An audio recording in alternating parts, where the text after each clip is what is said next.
Bonjour messieurs, dames, ici Éric Leray pour l'émission Occident. J'espère que vous allez bien, l'actualité est assez riche en ce moment. Je profite justement du retour de Swelf2 pour faire une entrevue avec lui. On va aborder l'actualité avec Trump, la Russie, l'Ukraine rapidement, mais surtout Israël, et puis le rapprochement entre l'Arabie, l'Iran et la Chine. Comme vous le savez, Swelf2 est un expert en questions internationales, il est avocat de formation. Il est venu se réfugier au Canada pour fuir les islamistes qui voulaient sa peau. Alors, je crois que votre année fin 2022, bonjour Swell, Bonjour. a été chargée. Vous avez eu un grave accident de voiture. Est-ce que vous allez mieux parce que vous êtes en rééducation là, hein? On est actuellement en réduction et on espère que les choses vont aller mieux. Malheureusement, c'est notre sort de se retrouver dans un pays froid où les routes sont un peu glissantes et on n'a pas fait assez attention et on doit vivre avec. Ouais. Et donc votre colonne vertébrale est touchée, donc il va falloir une rééducation assez longue, hein. Oui, oui, merci. Bon, on vous souhaite un bon rétablissement. Alors, vous étiez aussi, pour vous dire que l'année 2022 a été chargée, vous étiez aussi poursuivi par la justice tunisienne parce que vous soutenez Israël. Qu'en est-il de cette plainte? Est-ce qu'ils ont continué à embêter votre famille, faire du chantage? Est-ce que c'en est où? Actuellement, malheureusement, il y a un mandat d'arrêt qui a été lancé contre moi, donc je suis poursuivi pour euh, soi-disant terrorisme, intelligence avec Israël.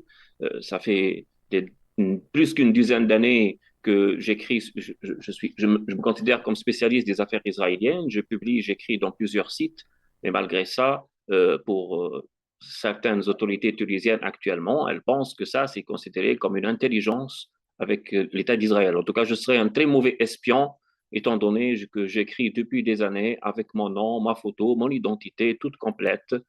Et voilà. Donc, malheureusement, c'est ça le prix à payer pour la liberté d'expression. Mais ce qui est grave, c'est qu'on poursuit un citoyen canadien pour ses idées sur le sol canadien. Moi, je ne me suis pas exprimé sur le sol tunisien, je me suis exprimé sur le sol canadien. Entre le Canada et Israël, les relations sont excellentes. C'est un pays ami, c'est un pays allié, on partage les mêmes valeurs. Donc, je ne vois pas pourquoi je dois me soumettre. Et même les lois tunisiennes ne prévoient en aucun cas des sanctions contre les gens qui s'expriment. Mais comme vous savez très bien, dans les pays qui sont peu démocratiques, il n'y a aucune logique sauf la haine et la revanche.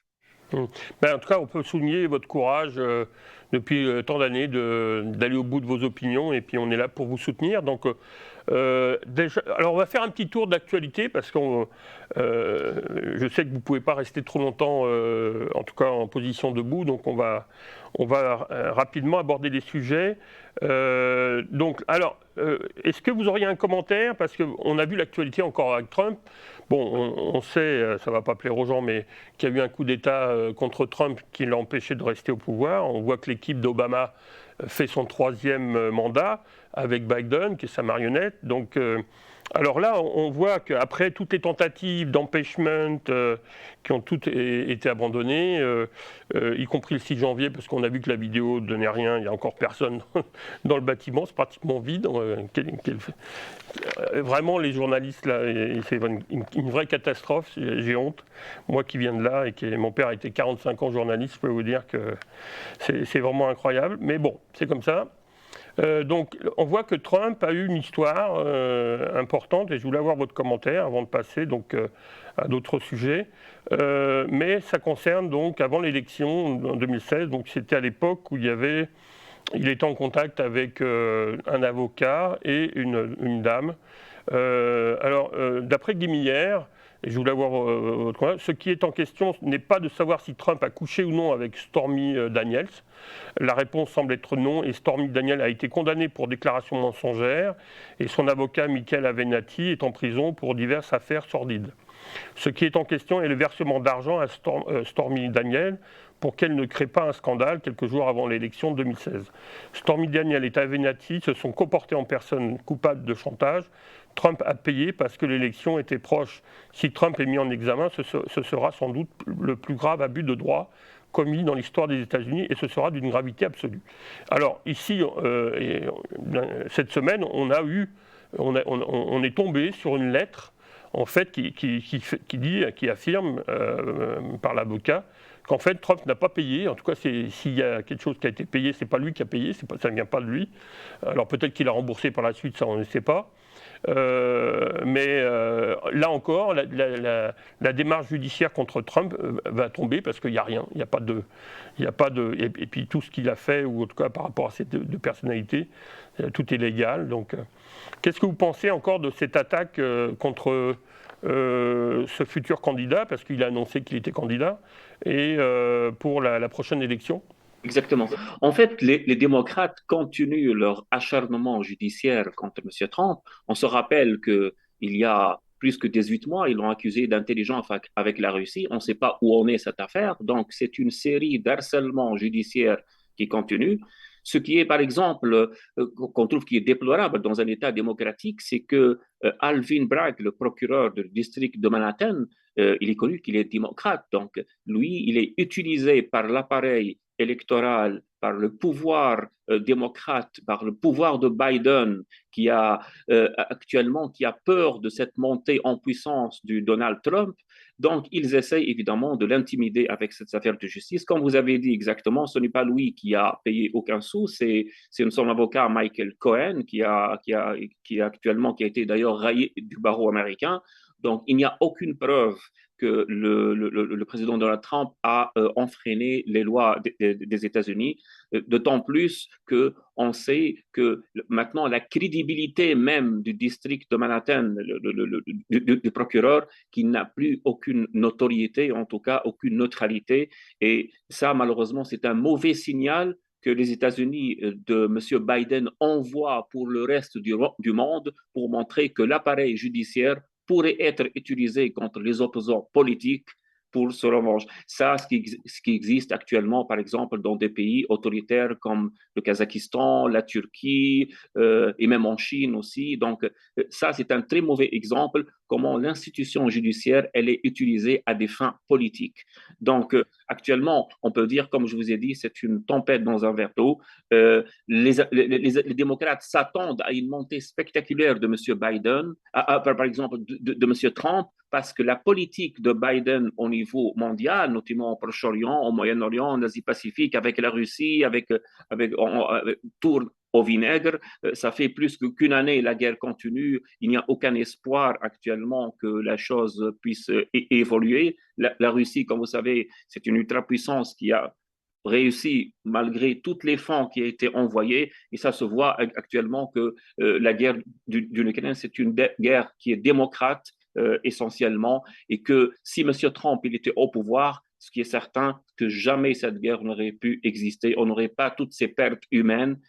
Toute une génération d'Ukrainiens, elle est en train d'être sacrifiée. Donc, pour retourner, donc, je pense que cette cavale judiciaire contre Trump, elle essaye de cacher l'échec, que ce soit au niveau politique, au niveau international de l'administration Biden, qui a montré vraiment son incompétence. Très bien. Alors, vous avez abordé la Russie et l'Ukraine, donc on ne va pas revenir là-dessus, ce n'est pas le sujet. Donc, dans les accords d'Abraham, justement à l'époque de Trump, il y avait une réforme importante qui était entreprise, que Netanyahou, en revenant au pouvoir, a entrepris, et vous avez souligné dans Dreux Info et dans d'autres médias que c'est une réforme importante. Alors, Guy Millière avait souligné que c'était pour démocratiser la Cour suprême, qui est politisée depuis 1948, qui est plutôt plutôt à gauche, donc constamment contre les réformes de droite. Que pensez-vous de ces réformes? Est-elle vraiment, vous avez souligné que c'était nécessaire, pouvez-vous nous expliquer en quoi c'est nécessaire?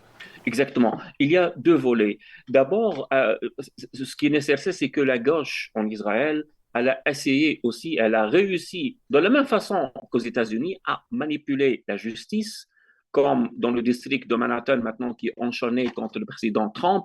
On trouve la Cour de justice, la Cour supérieure d'Israël, elle est utilisée comme un moyen, ou elle a été utilisée et manipulée comme un moyen d'enfreindre les valeurs démocratiques d'Israël, d'harceler les gouvernements élus. Cette réforme, je suis totalement d'accord avec Guy Millière et avec toutes les gens qui ont du bon sens, en tout cas, qu'elle est absolument nécessaires, mais malheureusement, actuellement, ce qu'on est en train de voir, c'est une diabolisation d'Israël. La grande déception, c'est que les secteurs technologiques en Israël, il a choisi son camp. Il a choisi le camp de la gauche, malheureusement. On voit qu'il y a des milliards de dollars qui sont en train de sortir d'Israël dans une tentative de l'affaiblir. C'est un véritable chantage financier qui est en train de faire le secteur de la technologie. De toutes les façons, je pense que M. Netanyahou, il a le droit d'insister et avec sa coalition, parce qu'il ne peut pas permettre à des simples fonctionnaires gauchistes quand même de mettre le sort d'Israël entre leurs mains. Le peuple d'Israël, il est souverain. Israël, elle est confrontée à des défis existentiels de l'extérieur et maintenant même de l'intérieur. Cette réforme, elle est extrêmement importante pour donner un coup de renfort pour l'État israélien pour qu'il puisse affronter. Parce que derrière la Cour suprême, qui se cache? On trouve certaines minorités, comme par exemple les auteurs des attentats, les islamistes, les mouvements des frères musulmans, ça veut dire le parti les partis islamistes, évidemment, les partis gauchistes comme le mouvement Peace Now, toute la cinquième colonne israélienne qui œuvre pour la destruction de l'État d'Israël de l'intérieur. De là vient l'importance de prendre les choses en main et d'empêcher cet enlisement d'Israël dans la gauche qui est en train d'aller vers le suicide du seul État juif démocratique. Arrêtez 2 minutes, est-ce que vous pouvez vous décaler un peu sur votre gauche parce que vous commencez à sortir de l'écran? Oui, et regardez votre caméra, parce que vous ne regardez pas la caméra. Voilà, c'est ça, parce qu'on a l'impression que vous regardez un voisin, quoi. Oui. Merci, c'est parfait là. Je vous remercie pour cet éclairage, mais ça semble important et je voulais aussi avoir votre avis parce que d'après un article de Guy Miller qui parle d'un coup d'État, une tentative de coup d'État en Israël, on sent que Biden et Soros, enfin l'extrême gauche, manipulent et subventionnent certains courants gauchistes en Israël qui contestent de cette façon ces réformes nécessaires.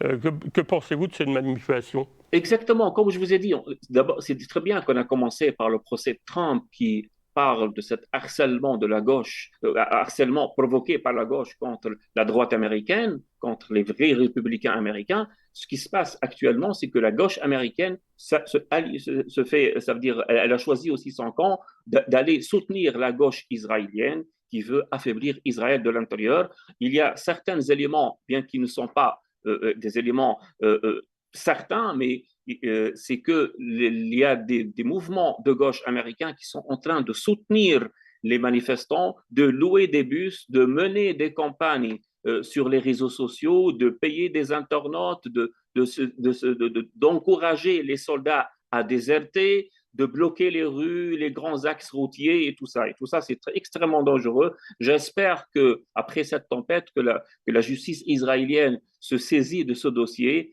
Et je veux saluer aussi la décision du ministre de la Sécurité publique, M. Itmar Ben-Gvir, qui a décidé d'arrêter un programme d'une association américaine, GCA, qui a montré évidemment son impartialité et son implication dans la politique intérieure israélienne.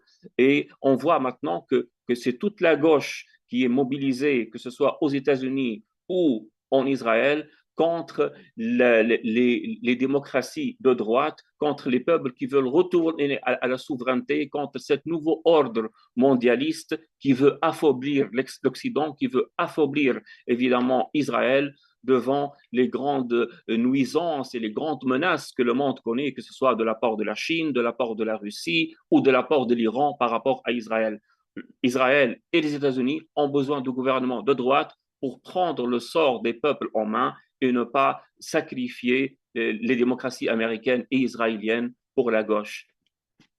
Réfléchissez aussi dans le même temps au rapprochement du fait que Biden abandonne l'Arabie Saoudite, alors que Trump en avait fait un allié essentiel. Donc le lien entre l'Arabie, l'Iran et la Chine. Donc en fait, Biden, sa politique étrangère est catastrophique, mais en particulier pour le Moyen-Orient et le Proche-Orient, en fait, en laissant tomber l'Arabie, ça force l'Arabie à se rapprocher de l'Iran et de la Chine. Et on rappelle que la Russie, en fait, aide le programme nucléaire iranien, entre autres, parce qu'il y avait aussi le programme pakistanais qui avait permis aussi de cheminer avec la Corée. Donc on voit bien que les dictatures, les systèmes autoritaires, dictatoriales, se renforcent aux dépens de la démocratie et de la liberté. Alors vous avez identifié 5 raisons pour lesquelles il y a ce rapprochement entre l'Arabie, l'Iran et la Chine. Oui, évidemment, on va les étaler d'une façon très vraiment bref. On a d'abord, la première chose, c'est l'hésitation des États-Unis, l'administration notamment de Biden à agir devant cet État bandit et voyou qui est l'Iran. L'Arabie Saoudite, pas seulement, c'est l'Arabie Saoudite seulement qui a été abandonnée. C'est tous les pays du Golfe qui ont été une région plus importante. On parle des Émirats Arabes Unis, du Koweït, du Qatar, du Bahreïn, de Oman, le Yémen aussi, toute la partie du Golfe, un lieu stratégique. Monsieur Biden, il a décidé de baisser les bras et de l'offrir aux Chinois. Ça, c'est notre vœu de la gauche américaine de permettre évidemment aux puissances ennemies évidemment de pouvoir jouer dans les cours extérieurs des États-Unis. Donc la première chose, c'est que actuellement l'hésitation de l'administration Biden à agir contre l'Iran, donc les Saoudiens sont arrivés à la conclusion que jamais il y aura une confrontation avec l'Iran, alors ils ont décidé malheureusement de se rapprocher vers l'Iran et de trouver une solution, un arrangement à l'amiable qui sera bien sûr au profit de l'Iran. La deuxième chose, c'est en lien avec le premier, c'est l'absence de soutien de l'administration Biden pour l'Arabie Saoudite. Pire encore, l'administration Biden et le Congrès américain, l'ancien Congrès, pas actuel, parce qu'actuellement il y a les républicains, mais le Congrès majoritaire démocrate, il y a 2 ans, ou il y a 18 mois à peu près, il a décidé carrément de geler toutes les fournitures d'armes pour l'Arabie Saoudite, pour les Émirats Arabes Unis. Donc, les Saoudiens, le pouvoir saoudien se retrouvait désarmé face à la puissante Iran qui est en train de soutenir les rebelles Houthis qui sont au Yémen, qui sont d'ailleurs une copie collée du Hezbollah au Liban. La troisième chose, c'est que les États-Unis de Biden, l'administration de Biden, elle a mal calculé sa relation stratégique avec l'Arabie Saoudite en empêchant ou en refusant la demande saoudienne d'accéder à un système ou un programme nucléaire civil pour produire de l'électricité, évidemment financé par l'Arabie Saoudite, mais avec une technologie américaine. Le résultat est quoi? C'est que maintenant, c'est la Chine qui va mettre la main sur ce programme et c'est elle qui va avoir, donc là encore, l'administration Biden, elle a vendu évidemment toute la région pour les Chinois, ça c'est troisièmement. La quatrième chose qui encore empire la situation, c'est que le démocrate de M. Biden, ils ont insisté sur la question des droits de l'homme. Ils ont harcelé le pouvoir saoudien, notamment dans l'affaire de Khashoggi, qu'on n'a aucune preuve que Mohammed Ben Salman il a donné de loin ou de près un ordre. Ce sont des fonctionnaires saoudiens qui ont agi de leur propre gré, de leur propre chef au sein de l'ambassade saoudienne à Ankara pour assassiner malheureusement le journaliste Khashoggi. Et toute cette mobilisation pour Khashoggi, qui est un frère musulman, on le sait, elle est pourquoi? Parce que Khashoggi écrit dans le Washington Post, qui est un journal de la gauche américaine, donc le Parti démocrate, il a décidé de sacrifier ses intérêts pour défendre un journaliste de gauche, un journaliste islamiste, bien que bien sûr tous on dénonce la façon dont il a été assassiné, mais on ne peut pas dire qu'il n'y a aucune preuve que ce sont que c'est M. Mohammed Ben Salman qui l'a assassiné. D'ailleurs, l'Arabie Saoudite elle a mis en prison 11 fonctionnaires qui ont commis cet acte abominable. Et la cinquième chose, c'est la question du pétrole. Comme vous le savez très bien, les États-Unis actuellement deviennent un grand producteur de pétrole. Ils n'achètent plus le pétrole saoudien. Donc, l'alliance stratégique sécurité contre pétrole n'existe plus, les États-Unis ne couvrent plus cette région avec sa protection, comme on a dit au début, elle ne protège plus l'Arabie saoudite contre les attaques de l'Iran, contre les attaques des Houthis, donc il n'y a plus ni sécurité, ça veut dire ni sécurité américaine, ni pétrole saoudien. Donc, au contraire, actuellement, l'Arabie saoudite et les États-Unis deviennent concurrents sur le marché mondial. Et de là, aussi, toujours de la question du pétrole, et dans le cinquième point, c'est qu'il y a une guerre actuellement sur les marchés du pétrole, c'est que l'Arabie saoudite, elle veut que des prix soient élevés, et les États-Unis veulent que les prix soient moins élevés pour pouvoir évidemment mettre la main sur le marché mondial du pétrole, ce qui est totalement légitime. Donc, l'Arabie saoudite n'a plus de sécurité américaine, elle reçoit des harcèlements et des condamnations infondées de la part des États-Unis, elle n'a plus sa protection, les Américains n'achètent plus le pétrole, pourquoi voulez-vous que les Saoudiens attendent encore? Donc, ils ont choisi, évidemment, de se mettre dans le berceau chinois. Et tout ça, évidemment, c'est la volonté de M. Biden. Et qu'on peut le remercier, hein, on peut le remercier qu'il a vendu toute la région aux Chinois et que maintenant, les États-Unis, avec toutes ces valeurs démocratiques, toutes ces valeurs, évidemment, universelles, n'aura peut-être probablement pas une influence comme c'était dans les années 90, lorsque M. George W. Bush, il a pris la décision courageuse d'aller libérer l'Irak, cet État voyou du dictateur sanguinaire Saddam Hussein. Alors, vous dites que, enfin, on s'aperçoit aussi que l'administration Biden a abandonné aussi le peuple iranien qui subit les foudres des gardiens de la révolution. Là, pouvez-vous nous faire le point aussi? Parce que vous dites que l'ombre néfaste d'Obama est partout. Exactement, exactement. Je veux dire, non seulement que l'Arabie saoudite et les pays du Golfe, ils ont abandonné, mais aussi le peuple iranien. On a vu aujourd'hui qu'il y a, par exemple, des jeunes filles iraniennes qui ont été empoisonnées dans une école. Qu'est-ce qu'il a fait, M. Biden? Des simples condamnations. Il n'y a absolument rien de concret. Des saisies de comptes, des comptes qui n'existent pas, hein, mais des sanctions contre des fonctionnaires iraniens qui ne visiteront jamais. Par exemple, si récemment, il y a des membres du gardien de l'évolution qui sont interdits d'entrer aux États-Unis. Est-ce qu'ils vont visiter les États-Unis? Des gels des comptes. Est-ce qu'ils ont des comptes? Ils n'ont pas de comptes. Ça veut dire des sanctions qui n'ont aucun sens. C'est juste de la propagande pour la consommation extérieure ou intérieure ou comme vous voulez. Donc, des sanctions qui n'ont aucun effet. Les États-Unis, actuellement, malheureusement, elle a perdu sa crédibilité, même au niveau de ses ennemis. Ils savent que ils savent que les démocrates sont naïfs. Ils savent qu'ils peuvent aussi enfreindre, parce que l'Iran est en train d'enfreindre les sanctions, que ce soit avec le Qatar ou avec les Émirats arabes unis. Mais ça, c'est un autre sujet. Pas plus que les Saoudiens qui ont abandonné les pays du Golfe, pas plus que les Iraniens, et encore, on a oublié les Afghans. Les femmes afghanes aujourd'hui qui sont interdites d'aller à l'université, ils ont été. Qui aujourd'hui dans les médias parle des enfants afghans, des femmes? On se rappelle tous de cette sortie humiliante des soldats américains, comment ils ont quitté d'une façon précipitée, évidemment. Donc, des dizaines de milliards de dollars ont été perdus pour rien. La même chose aussi en Irak, l'Irak qui a été vendu pour les Iraniens.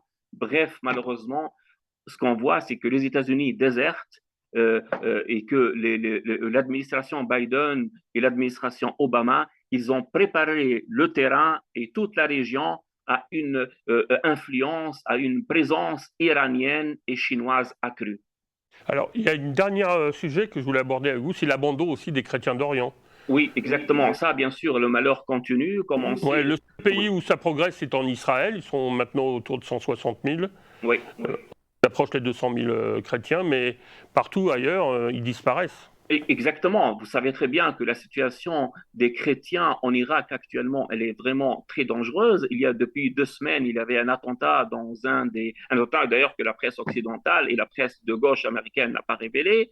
Actuellement, il y a des conversions forcées au nord de l'Irak, dans des zones où il y a certaines communautés chrétiennes ancestrales. La situation des chrétiens en Syrie, ça, personne n'en parle. Évidemment, la presse américaine et la presse de gauche qui s'occupe, qui nous a fait un tollé sur la question de Khashoggi, lorsque des femmes chrétiennes ils sont violés par des islamistes barbus, on ne trouve aucun écho parce que cela n'intéresse pas la gauche américaine. Ce qui intéresse la gauche américaine actuellement, c'est de déserter et de concentrer son influence sur d'autres zones qui sont moins prioritaires. Maintenant, les États-Unis de Biden, ils ont décidé de vendre cette région aux Iraniens et aux Chinois et se concentrer uniquement sur l'Ukraine, bien qu'évidemment on soutient évidemment la libération de l'Ukraine, mais malheureusement l'administration de Biden actuellement, elle concentre toute son énergie sur la question de l'Ukraine qui va finir par un échec américain comparable à l'échec en Afghanistan aussi, ça c'est malheureusement certain. En tout cas, s'il n'y aura pas une victoire contre la Russie, il n'y aura pas un échec flagrant, il est certain, mais au moins, je pense qu'il y a un équilibre de force et une guerre d'usure qui va durer, qui va fragiliser l'Europe, qui va encourager évidemment les mouvements d'immigration. J'ai appris aujourd'hui dans la presse, par exemple, tunisienne, que depuis janvier jusqu'à 23 mars, jusqu'à aujourd'hui, il y a 12 000 personnes qui ont franchi la Méditerranée pour arriver en Italie par rapport à 4 000 l'année dernière. 4 000 l'année dernière, dans la même période, dans le premier trimestre de l'année, et maintenant, le trimestre, alors qu'il s'achève, on a 12 000 personnes. Ça veut dire l'Europe, elle est fragilisée par cette guerre imposée par M. Poutine, et aussi elle est fragilisée par ce qu'on peut appeler aussi, nous, sans complexe, l'invasion qui vient du Sud par les Africains et les mouvements terroristes. Tout ça, donc l'Europe, elle est en train de s'affaiblir, évidemment, et toute la région du Proche-Orient, elle va se trouver entre ça veut dire partagée entre les Iraniens et les Chinois. Et les États-Unis va arriver un jour qu'elle sera un simple État spectateur, malheureusement, sur la scène internationale. Ce n'est pas les États-Unis qu'on a connus. Voilà. Oui, parce que je faisais un parallèle avec en 1948, lorsqu'Israël est redevenu un pays, avec donc la population juive. On a vu tous les pays arabes, en particulier, on se rappellera du Maroc où il y avait 300 000 juifs. Tous les pays arabes ont fait fuir, ont obligé tous les juifs à partir. On parle de près d'1 million de personnes. Exactement. Et là, on assiste à la disparition des chrétiens. Donc après les juifs, les chrétiens. Donc il y a vraiment un problème de diversité, de présence différente. Je parle de ça parce qu'aujourd'hui, c'est le début du Ramadan. Et que donc on voit bien que petit à petit, il y a une sorte d'islamisation des sociétés occidentales. On voit bien, par exemple, l'administration française se plier donc au Ramadan, aux dates, et même proposer des aménagements, alors que en 90, je me rappelle avec Jospin, quand il y avait eu l'affaire du foulard, au lieu de faire des instructions claires pour défendre la laïcité, Jospin avait laissé les chefs d'établissement se débrouiller avec cette intrusion dans le monde laïque. Oui. Donc on voit bien quand même qu'il y a une et ça, Obama ayant été musulman jusqu'à l'âge de 27 ans, est-ce qu'on peut dire que sa politique est une politique islamique et qu'il a caché peut-être sa vraie identité sur ce plan-là? Évidemment, M. Biden, c'est quelqu'un qui est... Excusez-moi, je pense au discours du Caire, par exemple. Exactement, oui, exactement. M. Obama, c'est quelqu'un qui a... dans le monde, qui a provoqué une catastrophe avec son soutien au mouvement des révoltes arabes, qui a donné la destruction de la Syrie, la destruction de la Libye, la faillite de la Tunisie, la faillite du Liban, la guerre au Yémen. Donc, son soutien au mouvement, on se rappelle très bien que M. Obama avait de très bonnes relations avec les frères musulmans égyptiens, avec les frères musulmans en Tunisie, avec les frères musulmans en Syrie. C'est son gouvernement, c'est son administration qui en financé. L'administration Biden pensait que l'islam est compatible avec les démocraties. Malheureusement, l'administration ou le démocrate pense qu'il y a une possible conciliation entre l'islam et démocratie, entre islam et droits de l'homme, une chose ils ne comprennent pas la région. Ils n'ont pas d'études crédibles sur la région. Eux, ils pensent qu'ils peuvent imposer comme ça un concept quand vous achetez par exemple, un char Abrams que vous pouvez utiliser dans le désert, mais vous ne pouvez pas utiliser un char de démocratie que vous pouvez le généraliser. Les pays arabes et les pays musulmans sont incompatibles avec les valeurs démocratiques, avec les valeurs de droits de l'homme. Donc, ils ont pensé qu'en comptant sur les frères musulmans, regardez ce qui s'est passé en Syrie, on a 12 millions de réfugiés, 1 million de morts, un pays détruit, des centaines d'organisations terroristes qui prospèrent encore au nord de la Syrie actuellement. Il y a des camps aujourd'hui, et ça, une chose qu'on parle peu dans les médias, c'est qu'au nord de la Syrie, il y a un camp qui s'appelle le camp Abu Haoul. Le camp Abu Haoul, c'est un endroit qui rassemble 65 000 personnes, plus que 70% sont des femmes et des enfants de Daesh. Ça veut dire les combattants ou les terroristes de Daesh qui ont été assassinés, qui ont été tués dans des combats, leurs femmes et leurs enfants sont ramassés dans ce camp qui a une très mauvaise réputation dans le monde arabe, s'appelle le camp Abu Haoul, et ce camp-là, c'est une véritable bombe à retardement. C'est comme une nouvelle Gaza qui s'installe au nord de la Syrie et qu'un jour, il va exploser dans le visage de toute la région. Et dans le camp Abu Haoul, aujourd'hui, on finance, par exemple, que ça veut dire qu'il y a des programmes qui sont administrés, évidemment, par des sociétés, par des groupes financiers salafistes, où on enseigne les enfants que les juifs sont des descendants des porcs et des singes, où on enseigne aux enfants que c'est seul l'islam qui peut être la religion valide et que les mécréants sont les juifs et les chrétiens, où on enseigne la haine d'Israël, la haine de l'Occident, la haine de l'être humain, la haine de l'humanité. Et malheureusement, on n'a vu aucun reportage occidental. Moi, c'est grâce à un reportage en arabe qui est passé sur la chaîne Arabia, c'est la chaîne des Émirats arabes unis, où ils ont montré ce camp où on voit des gens qui vivent carrément au 7e siècle de l'islam, où ils ne jurent que par les égorgements et les assassinats. Donc, qu'est-ce qu'elle a fait, l'administration Biden, pour ce camp? Est-ce qu'elle a essayé de donner même un seul dollar?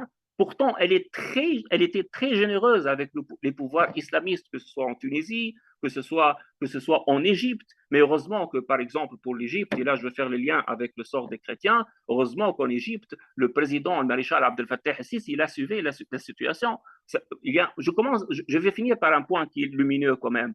Dans cette schéma qui est très perturbé, dans ce schéma qui est très vraiment noir, le seul point qui est positif, c'est le pouvoir égyptien de Abdel Fattah el-Sisi qui a réussi à éradiquer le terrorisme islamique à Sinaï, qui a réussi évidemment à installer un pouvoir fort, évidemment, et qui résiste aussi aux critiques américaines de Biden, soi-disant des droits de l'homme, et surtout, le pouvoir de Abdel Fattah el-Sisi, c'est le seul qui construit des églises. Saviez-vous, monsieur, que l'année dernière, 11 églises orthodoxes ont été construites en Égypte, dont la plus grande église orthodoxe du Proche-Orient qui se trouve dans la nouvelle capitale administrative à 60 km au sud du Caire. Parce que, comme vous savez, l'Égypte, avec Abdel Fattah el-Sisi, ils ont créé une nouvelle capitale administrative, une nouvelle capitale où il y a tous les bâtiments, des administrations, tout ça, qui sont en train de déménager. Et là, il y a une mosquée,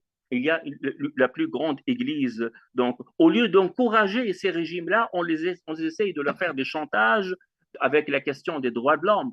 Parce que l'administration américaine ne veut pas voir, évidemment, un régime fort. Elle veut avoir des régimes pauvres, ça veut dire pauvres ou faibles, dirigés par des islamistes ou par des gens qui s'abaissent devant Obama, devant la gauche américaine, et qui appliquent juste ces recommandations. Ils ne veulent pas quelqu'un qui est fort et qui tape sur la table et qui protège son pays et qui est jaloux sur les acquis de son pays. Qu'est-ce qu'on s'en fout avec la démocratie en Égypte si aujourd'hui l'Égypte a réalisé un progrès de 6% au niveau économique? C'est un record en Afrique. L'Égypte, le pouvoir d'Abdel Fattah el-Sisi, il a construit en espace de 3 ans 11 000 kilomètres d'autoroutes.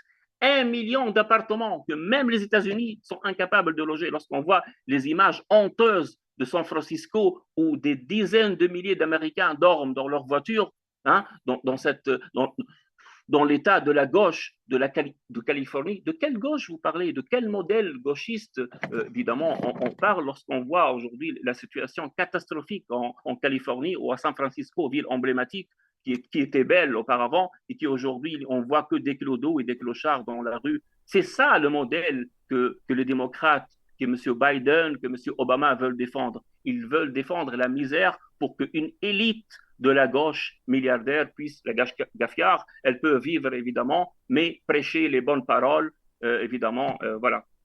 Bon, écoutez, merci pour ce tour d'horizon. Écoutez, on va vous souhaiter de continuer à réfléchir et de vous rétablir le plus vite possible pour qu'on puisse écouter vos analyses qui nous manquent de temps en temps. En tout cas, vous continuez à écrire, donc j'inviterai les auditeurs, si vous voulez lire ces analyses, dans Dreux Info, il écrit régulièrement. Voilà. En tout cas, merci beaucoup, Sweftou. Merci beaucoup. Voilà, merci d'avoir partagé votre analyse. C'est toujours un plaisir de vous entendre. C'était donc Sweftou pour Occident. Merci, messieurs, dames, et à une prochaine émission.